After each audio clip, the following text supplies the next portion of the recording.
Dos navios de prisão à gloriosa misericórdia.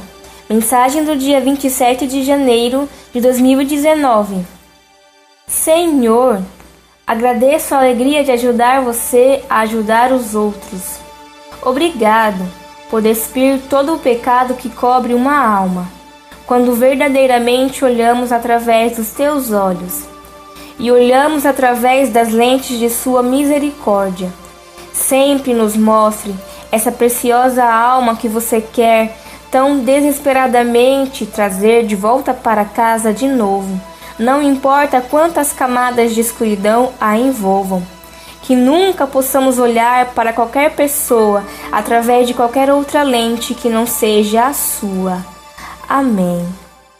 Como disse Claire na mensagem de sábado, a primeira semana das 2 semanas em que o Senhor nos chamou era cheia de ofertas. Todos nós recebemos muitas coisas para dar ao Senhor por causa deste país, com todos os problemas e males que ameaçam nos separar a qualquer momento. Os comentários em sua mensagem, vi que todos vocês estão bem familiarizados exatamente com o que eu estou falando também. Uma das coisas que Claire, Ezequiel e eu temos oferecido é pelo menos um período de intensa oração juntos por dia, junto com nossa equipe de oração. Tipicamente, durante toda a semana passada, por volta das 10 horas da manhã, Ezequiel foi chamado para um estado de sofrimento, muitas vezes durando mais de 1 hora. Por volta da quinta-feira da semana, ele estava vendo que estávamos orando por almas de pessoas que estavam sendo torturadas e executadas, geralmente 2 ou talvez 3, mas ainda não tínhamos certeza de quem ou onde eles estavam. Sábado de manhã, antes que a mensagem desse dia fosse publicada, o Senhor nos permitiu uma maior compreensão disso. De certa forma, caímos em um padrão dos últimos meses, em tempos como esse, da seguinte maneira: Claire me liga para avisar que o Senhor está nos chamando para a oração, porque Ezequiel está passando por uma dor séria. Claire cuida de qualquer conforto físico que puder com Ezequiel e depois celebra a ceia do Senhor em favor de quem quer que estejamos orando.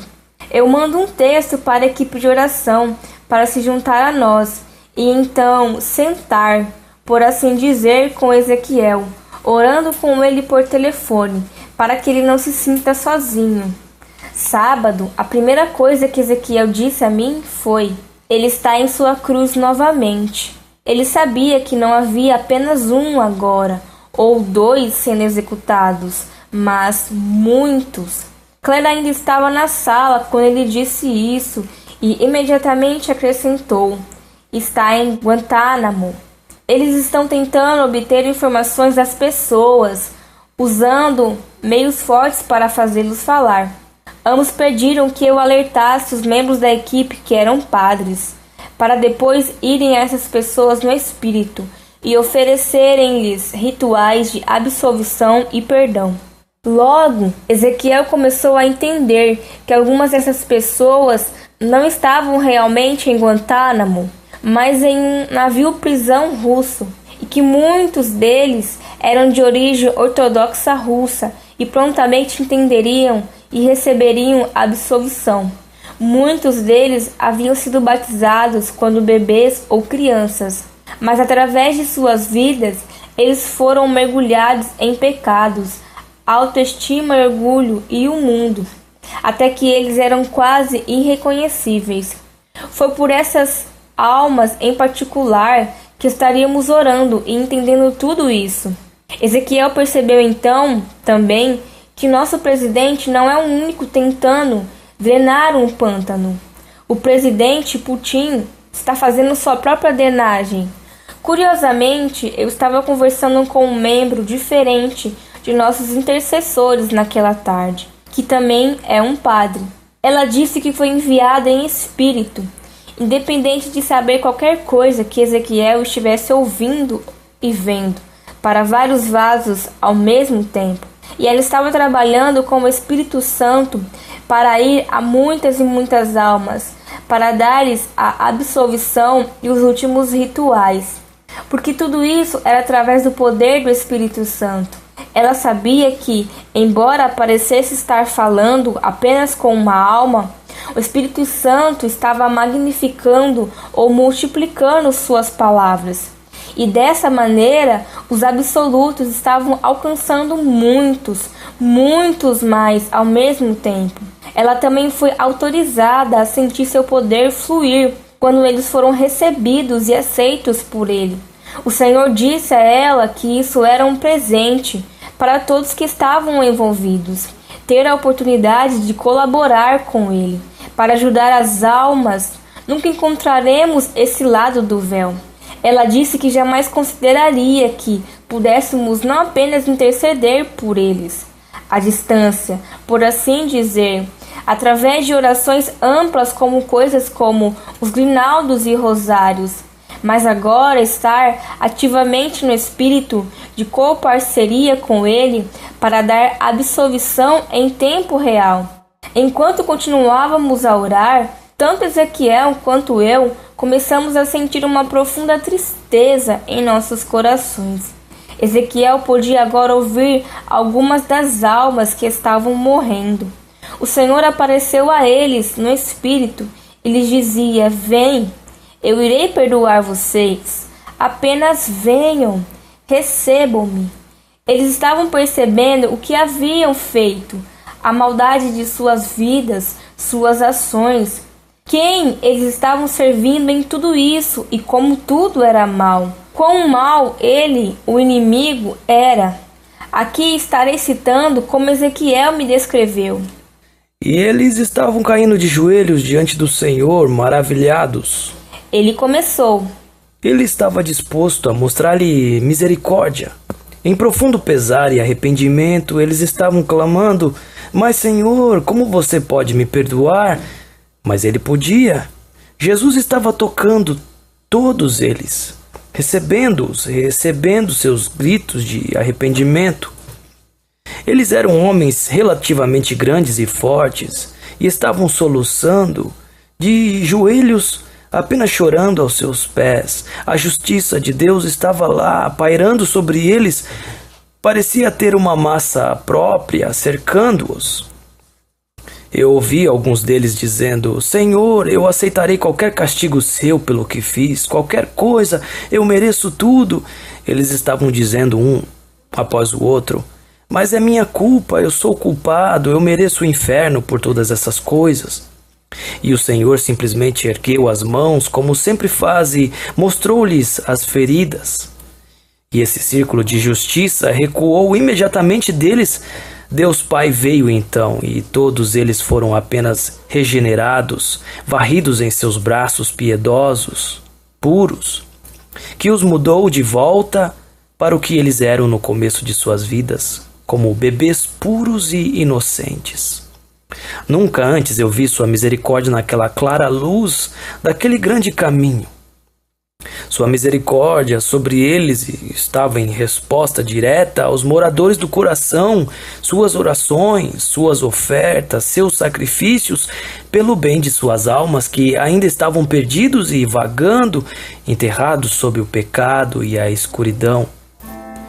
Quando os prisioneiros estavam se arrependendo, a princípio foi como se os portões do céu tivessem sido encobertos de alguma forma. Eles não podiam ser vistos através da atmosfera do segundo céu. Mas era apenas a sujeira, a poluição de todos os pecados da terra havia surgido e meio que nublou minha visão. Mas uma vez Jesus lhes mostrou suas mãos e a justiça foi afastada. Parecia que todo o céu estava observando, e todo o céu desceu, encabeçado por sua misericórdia, bem no ponto, como uma lança, sabe? Nossas orações, ofertas, sofrimentos foram ascendendo através de nossa atmosfera para o segundo céu, enquanto sua misericórdia estava descendo. Eles colidiram de frente. Foi quase como uma explosão nuclear. Isso foi como um grande ponto de virada revolucionário. porque essas pessoas estavam recebendo agora a graça da verdadeira contrição, o verdadeiro remorso. Tanto que até mesmo os anjos e certamente os demônios apoiaram o caminho de volta e apenas ficaram lá admirados com o que estava acontecendo. Há agora um grande buraco na escuridão que estava bloqueando o caminho entre o céu e a terra. Está permitindo que a luz de Jesus e da misericórdia passem.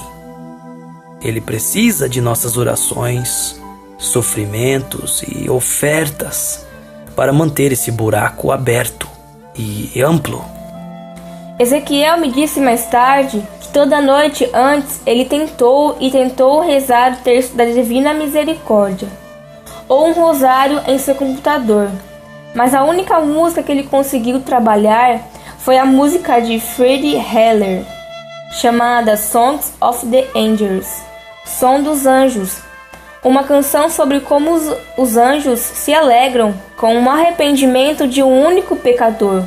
Essas pessoas, por mais perversas que fossem suas ações, eram uma bela parte da grande colheita da qual o Senhor fala. Agora eles estariam com Ele, eternamente.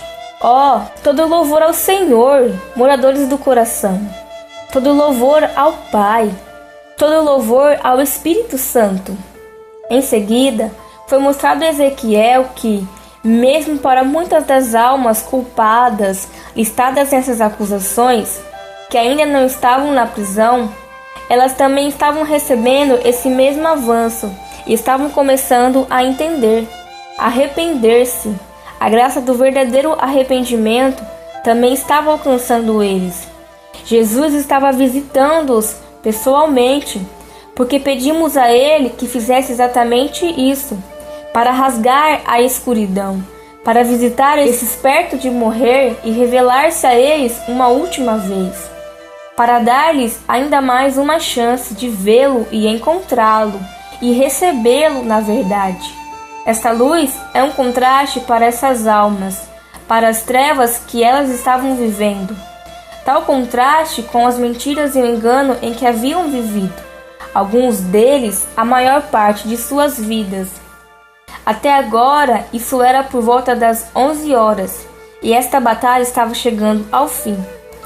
A dor de Ezequiel estava crescendo muito menos, e ele lembrou que todas as leituras da Escritura que havia recebido na noite anterior se referia sobre a colheita e a produtividade. Enquanto conversávamos, percebemos algo que eu nunca havia pensado antes. Não é só o Senhor drenando o pântano. Ele está transformando a imundície do pântano em vitória gloriosa para o reino de Deus. Sim, essas pessoas estavam morrendo devido à punição final dos crimes que o homem enfrenta.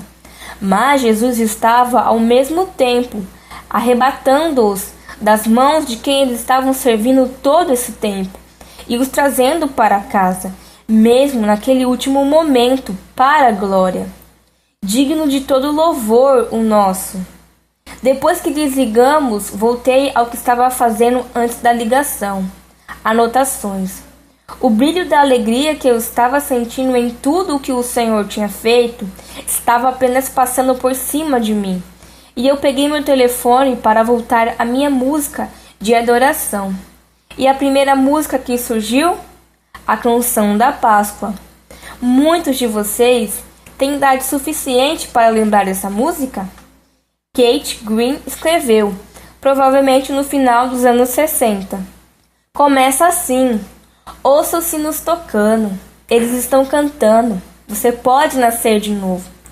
Mais tarde na música, as palavras são: os anjos, todos eles nos cercam e estão ministrando o poder de Jesus. Rapidamente agora, estenda a mão e receba-a, pois esta poderia ser a sua hora gloriosa. Se isso não fosse confirmação suficiente, como eu estava ouvindo, eu puxei a rema. Se você não sofrer, você não será coroado. Mas se você deseja ser coroado, lute com coragem e durma pacientemente. Mais duas confirmações. A próxima música que veio foi sobre Maria. Todos nós sabemos que tem uma ótima mão em todas essas coisas. E então, para terminar, a música de Michael Card, The Basin and the Towel. Vou citar alguma dessas palavras também. E a chamada é para a comunidade, o poder empobrecido que liberta a alma, humildade, faça o voto, que dia após dia devemos tomar a bacia e a toalha. Em qualquer lugar comum, em qualquer dia comum, a parábola pode viver novamente, quando um se ajoelhará e um se renderá. Nosso servo Salvador deve nos mostrar como através da vontade da água e a ternura da toalha. O espaço entre nós, algumas vezes, é mais que a distância entre as estrelas. Pela frágil ponte do arco do servo, nós pegamos a bacia e a toalha. Ainda temos mais uma semana pela frente, para cumprir o seu chamado, a nós por uma profunda e entrecortada oração e sofrimento por esta nação, nosso presidente e o mundo.